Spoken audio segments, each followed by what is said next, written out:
Do you want to learn the golf swing 10 times faster, 20 times faster, 50, 100, 1,000 times faster? Well, most people never learn the real golf swing in their life at all, so we can say infinitely faster. With the SilverBullet, this is patent pending right now, it will be patent very soon. It has a swing weight of 0, which means that the center of balance is directly between the two hands, and that makes it so that it spins like a baton. That's a balance right there. It has this large weight at the end, and that helps for building muscle memory. This weight makes it so that you're not going to cast and you're not going to flip. So you're going to come down, nice follow through. So it makes learning way easier. The baseball swing and the golf swing are basically the same. Do you want your golf swing to feel simple like a baseball swing? If you can't do a baseball swing, stick with disc golf, because if you can't do a baseball swing, you're probably going to be a terrible golfer. But if you can swing a baseball bat well, then you can swing a golf club correctly. The trick to swinging a golf club so it feels like a baseball swing is you're doing a baseball swing, but you're hunched over. Nothing really changes except for you're hunched over. When you do a golf swing, you want to feel a baseball swing. So here's a baseball swing. And when you do a baseball swing, you will notice that you're not getting flippy, you're not casting, and you're keeping your head behind the ball. That's very important in the golf swing. A lot of people get their head in front, and you would never do that with a baseball swing, so you shouldn't do that with a golf swing either. It just doesn't make sense. So, if you learn how to, or if you just do a baseball swing, like that, make sure your head is staying behind the ball. And that's going to be with your stance. Make sure your stance is wide enough where you feel comfortable keeping your head behind. And keeping your head behind is going to be done with your lower body, a lot with your right leg. So head's going in front. Watch when I change it to keep my head behind the ball.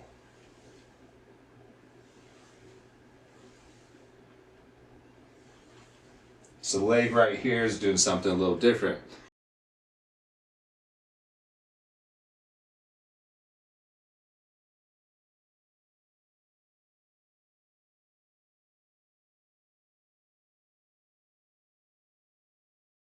So if we do the baseball swing and then we do a rib sway, it turns into a golf swing. And what is the rib sway? It's basically what a baseball swing is. When you're up here right here, you're not swinging your arms crazy at a baseball. You're going here, rib sway. That's the whole swing. So the golf swing is exactly the same way, but we're angled down at the ground.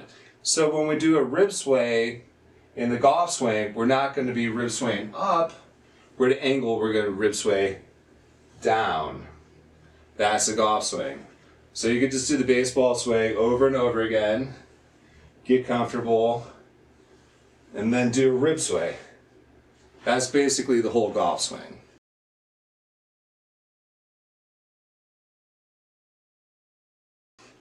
With the SilverBullet, I figured out this drill that's about the easiest thing in the world, and it gets everything to work correctly. Since it is balanced like a baton with a swing weight of 0, you can hand it off from one hand to the other. All you have to do is just go like this right here. When you do this, make sure your head stays behind the ball. Make sure your stance feels good.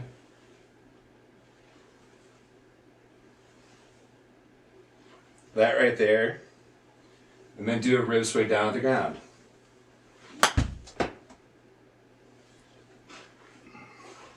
That's all a golf swing is. It's a baseball swing, but instead of rib swaying up, your body is down, so your rib swaying down. So you're gonna feel your chest coming at the ball first, and then you're gonna follow through.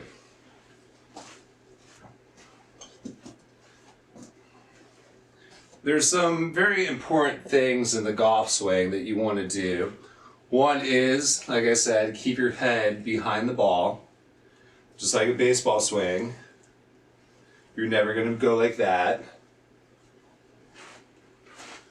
The other thing is to not sway. To not sway. When you start your back sway, you're going to put your pressure on your foot right here. You're going to keep your knee inside your big toe.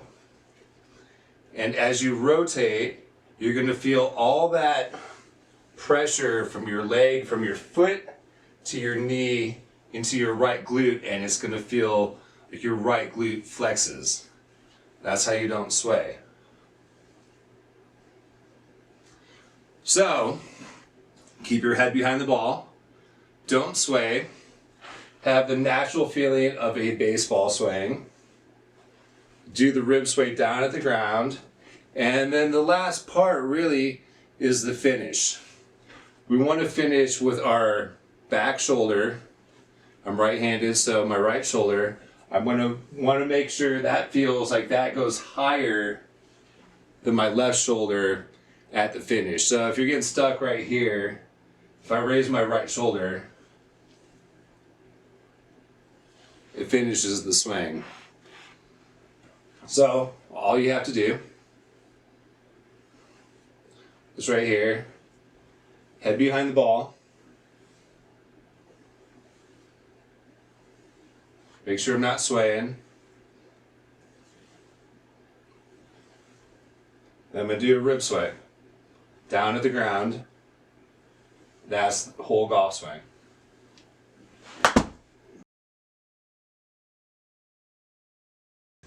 You swing down, there's no casting, you have this nice right angle here. You follow through, you have this nice parallel line through your left arm, the club to the ground.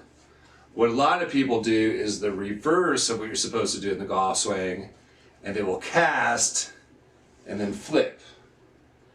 So most people are swinging the golf club completely opposite. You want to not cast, not flip. Most people cast, flip. Okay, and this club makes it very easy so you don't do the opposite of what you're supposed to be doing.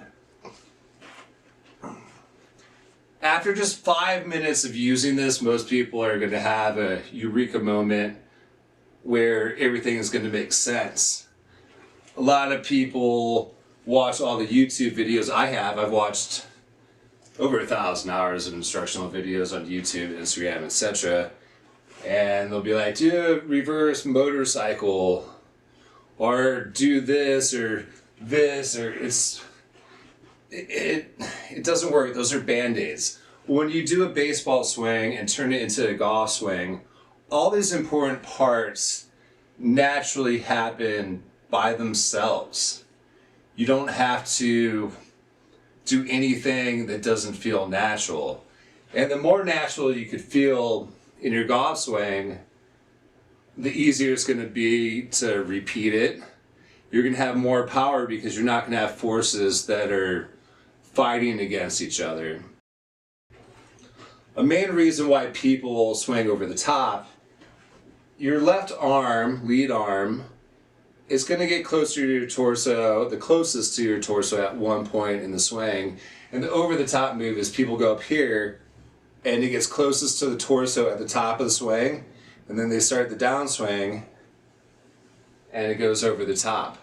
What this does right here is the closest your arm gets to your torso is right here, which is right before release, and then you swing out at the ball. So it's coming in, then it's coming out.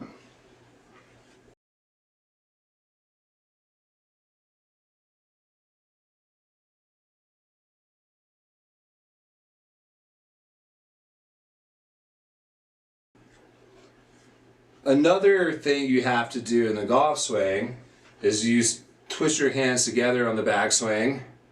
You pull them apart on the downswing. What that does, when you twist them together, it goes through the club goes through the hands. When I twist it apart, it slots it, and then when I twist them together, it releases and gives you a strong follow through. So back to when the arm gets closest to the body, what that's doing is that's loading pressure. You're handing it off to your right hand, and your right hand's going to go a little bit back first, and then it's going to transfer the power so you feel your right hand coming through.